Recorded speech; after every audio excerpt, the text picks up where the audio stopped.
A husband who used to regularly go home suddenly fails to come home under very unusual circumstances.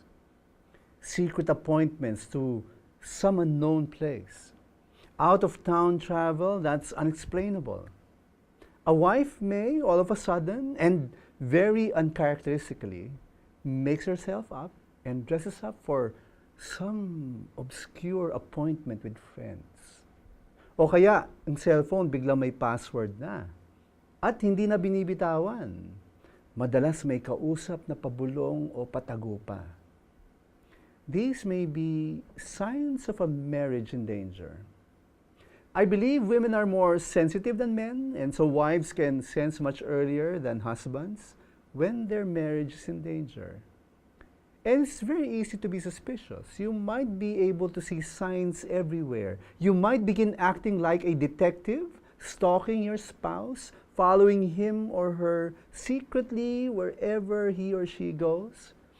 And you begin to worry about how long your husband or wife had been unfaithful to you. Has he or she been deceiving you for a long time?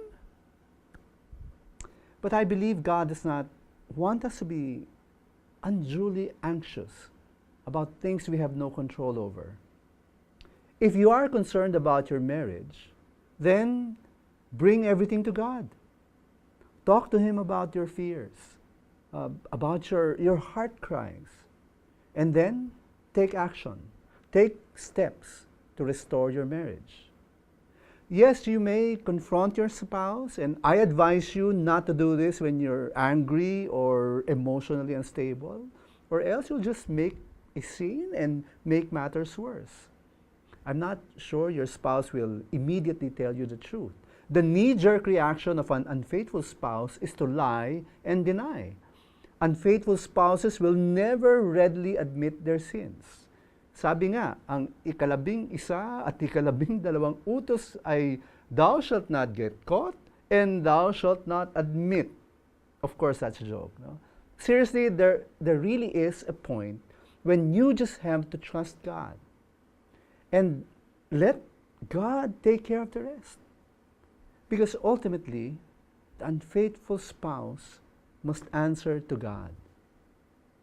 The book of Hebrews said, let marriage be held in honor among all, and let the marriage bed be undefiled, for God will judge the sexually immoral and adulterous.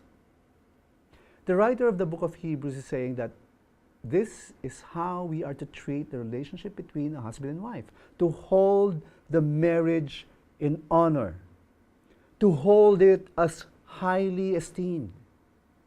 The marriage bed is to be undefiled, unstained, unsoiled, and which means it must remain pure. No third party must come in between and cause a husband or a wife to violate his or her sacred marriage vows.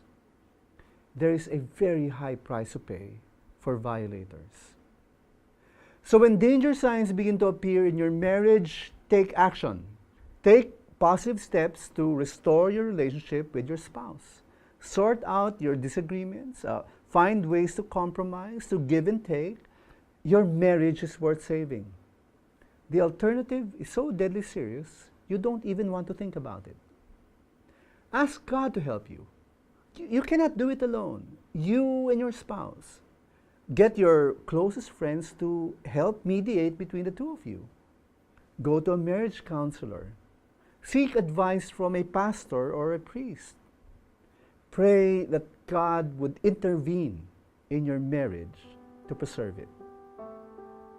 Just remember, as you take steps in restoring a marriage that is in danger of falling apart, and as you seek God's help in preserving your marriage, faith matters too.